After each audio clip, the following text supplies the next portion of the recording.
कहानी का शीर्षक है हाथी की चतुराई। हिमालय की तराई में बांस का एक विशाल वन था। वहाँ हाथियों का एक विशाल झुंड रहता था। सभी हाथी मिलकर स्नेह से रहते। हाथियों ने उस झुंड में अनेक बच्चे भी थे। हाथी उन्हें भी प्रेम और सहानुभूति का पाठ पढ़ाते।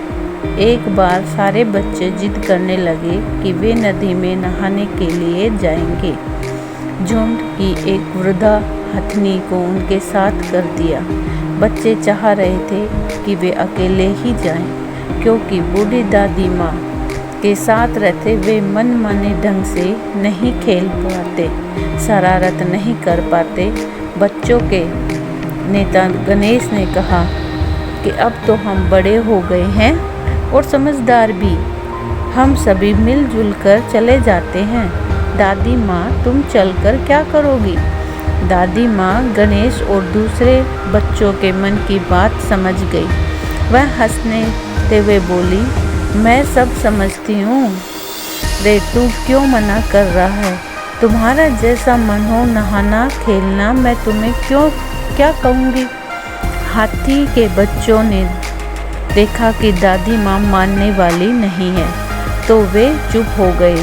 पूरा काफिला घूमता गाता सूंड से रास्ते में फल तोड़कर खाता नदी के किनारे पहुँचा। सारे बच्चे नदी में कूद पड़े।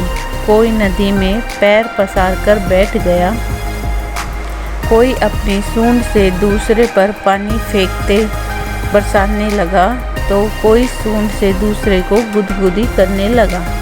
दादी माँ किनारे पर बैठी हुई बच्चों को देख देख कर प्रसन्न हो रही थी। तभी गणेश दादी माँ के पास आया और बोला, ओ दादी माँ, तुम यहीं बैठी रहोगी क्या? आओ थोड़ी देर हमारे साथ नहा लो। गणेश दादी माँ को सूंड से पकड़कर नदी में ले गया। उधर एक मगर बहुत देर से पानी में घात लगाए बैठा था।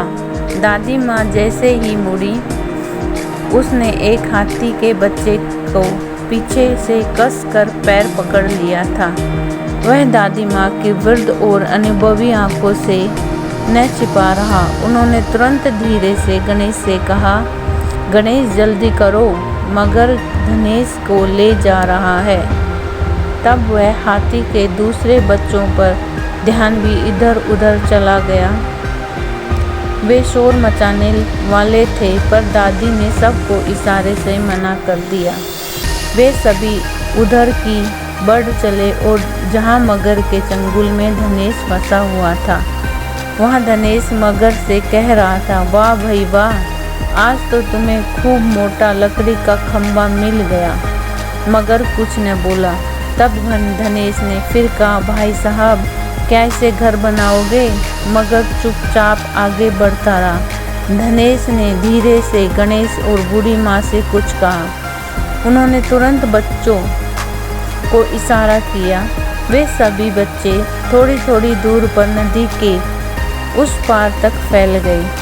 मगर थोड़ा आगे बढ़ा कि हाथी का एक बच्चा बोला, वाह भाई, इतना मोटा लकड़ी का खंबा, क्या तुम इसकी नाव बनाओगे? मगरमच्छ ने ध्यान से उसके मुंह की सभी में लगी चीज को देखा। नहीं, यह तो हाथी का पैर है, उसने अपने आप से कहा और आगे बढ़ने लगा। मगरमच्छ थोड़ा आगे बढ़ा कि पानी में नहाता एक हाथी का बच्चा बोला, प्रणाम दादाजी, सुबह सुबह मुंह में लकड़ी का मोटा तना दबाए कहाँ जा रहे हो? क्या दादी ने खीर पकाने के लिए लकड़ी मंगवाई है? हाथी की बात सुनकर उसने के साथ के सभी हाथी जोर से हंस पड़े। मगरमच्छ खिसिया गया। वह मन ही मन सोचने लगा, मैंने बेकार में कहीं खंबा ही तो नहीं ढो रहा हूँ। उसने कहा, अपना मुंह खोलकर हाथी का पैर बाहर कर दिया और वहाँ से तेजी से भाग निकला। मगरमच्छ के आंखों से ओझल होते ही सारे हाथी खुशी से जोर से चिंगाड़ उठे। सभी ने बूढ़ी माँ को घेर लिया और बोले, माँ, आपने अच्छी युक्ति सोची। बूढ़ी माँ कहने लगी, यह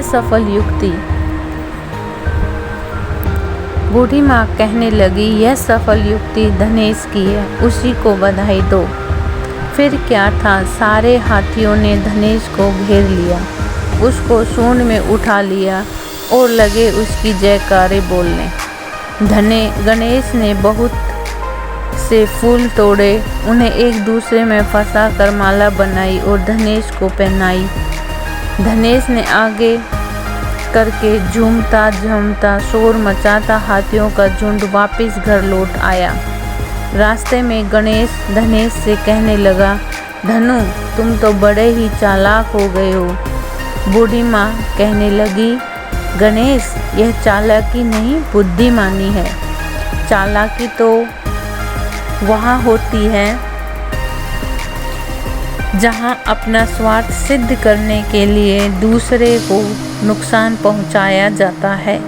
इसके विपरीत अपना संकट दूर करने के लिए ऐसा उपाय सोचना कि उससे दूसरे का अहित न हो बुद्धिमानी है। हाथी का एक बच्चा पूछने लगा, अच्छा बूढ़ी माँ, उस मगरमच्छ ने पहले हमारी बात पर विश्वास नहीं किया, बाद में क्यों किया? बूढ़ी माँ समझाने लगी, बच्चों एक ही बात को जब बार बार दोहराया जाता है तो वह सही लगने लगती है। बुद्धिमान वह है जो कही सुनी बात पर तब तक विश्वास नहीं करता जब तक कि स्वयं उसे देख परख न ले। सामान्य बुद्धि वाले तो दूसरों के कहने सुनने में आ जाते हैं और बिना सोचे समझे ही काम करने लगते हैं। बूढ़ी माँ फिर कहने लगी, हमने तो उस उपाय